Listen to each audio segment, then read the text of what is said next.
it's new information for us that we would have a life in the future that we need to prepare for now.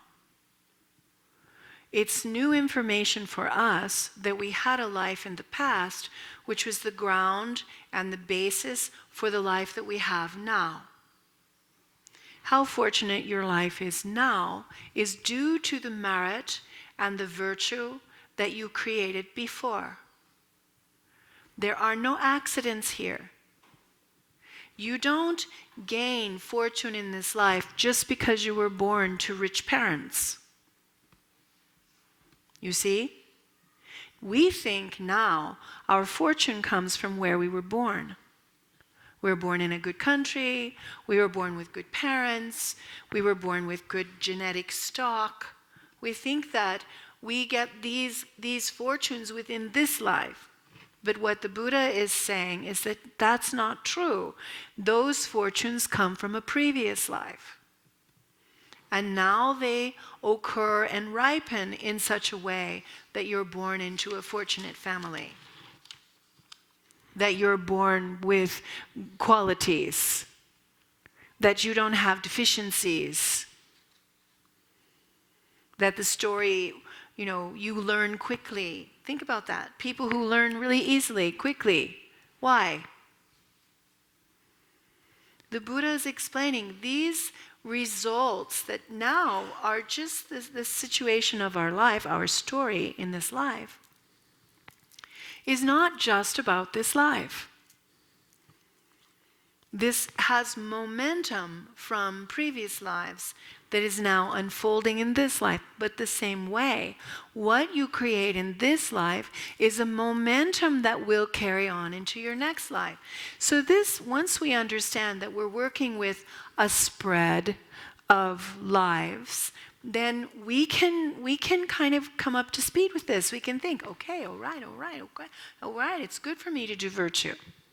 All right, it's good for me to be generous. I get it. We can do that. That's not very extraordinary. The information is new, but how we react to it, it's not so extraordinary. We do this all the time. We're always trying to do self-improvement. This is another kind of a bigger spread of self-improvement. And you should be smart enough to understand this. I remember when Rinpoche taught this and I thought to myself, is that true? How do I know that's true? And I thought, well, first of all, consider the source. All right? Considering the source, it's Rinpoche. Considering his source, it's the lineage. Considering that source, it's Buddha.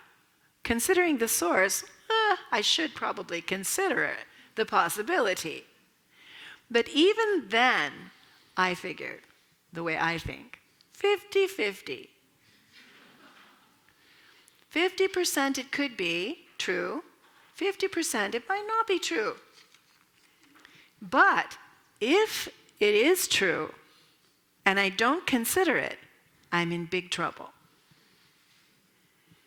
If it isn't true, and I do consider it, I haven't lost anything. There again, very good at self-improvement. Not too extraordinary. Sort of normal. We do this every day, in all kinds of ways. So where it becomes extraordinary is when you start to understand what this means for everybody. Everybody is creating the causes and conditions that are going to produce their future.